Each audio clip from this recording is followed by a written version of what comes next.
everybody's trying to, quote, fight for the world. But like, what are you really fighting for unless you love the world? Like the very first thing, you got to fucking love this world. And if everybody loved this world and they loved each other, if we loved people, and if we loved the world, then we would all respond differently. If we really could feel that, we would want to save it. We would want to fight for, everybody would. It would be, oh yeah, of course. Like, who doesn't fight for what they love? Right. But I think we're missing this key point. It's like we're doing this out of some moral righteousness and some because we should, and maybe some little bits of love and fragments of things that we like.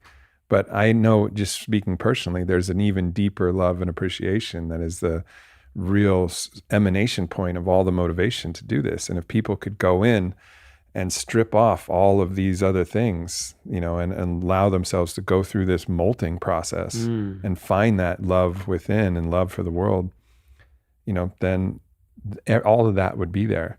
And it's a scary thing, to do. It's not the easy way, but the easy way doesn't work.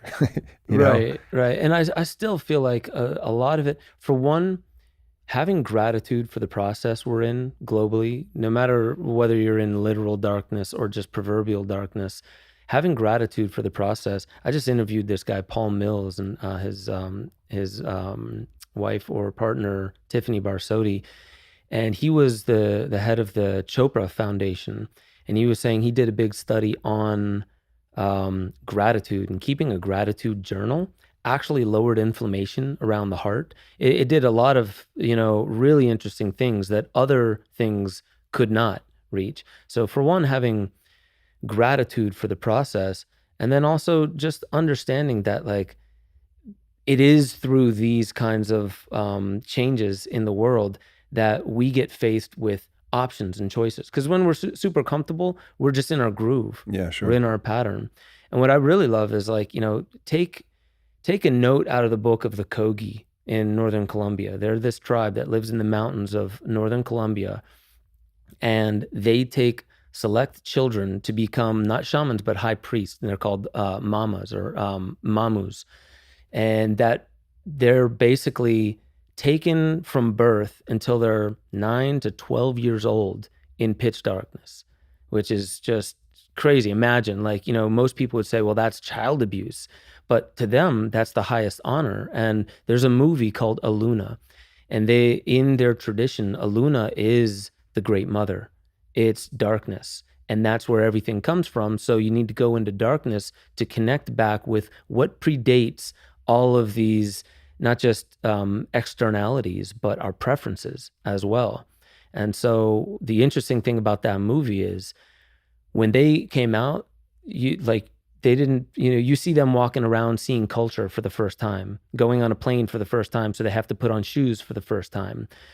And they're not sitting there with buggy eyes like, what is all this? They're not, like mystified by it in any way. They see it and they're like, you could tell they're like, yeah, I got a lot of work to do. All right.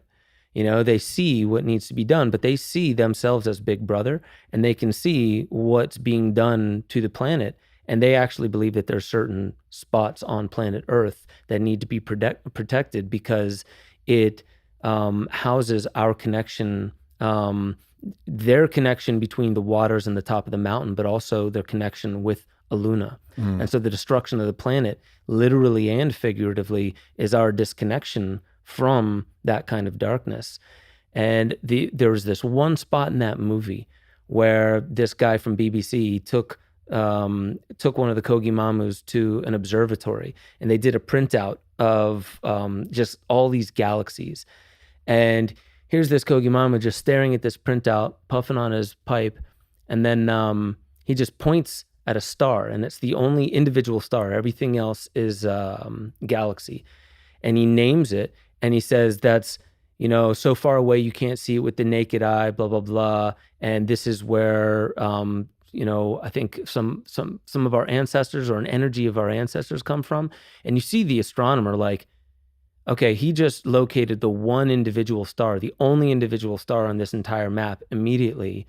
And he didn't name it the same way, but many things he said about it was absolutely right. Mm-hmm. So I think a lot of the times, like, the reason why we're not seeing the world with such just awe and beauty is because we're so deeply in our grooves, and there's not enough of a crisis to wake us up from some of our habituation. Yeah. So in that sense, I have to say I'm super grateful for what's happening in the world. It's not like I don't see the suffering that it's causing, but I just go back to that Charles Eisenstein quote, like, what change has ever come in the absence of any kind of crisis? And the Chinese characters, crisis and change and opportunity are the same. So I find that to be super fascinating.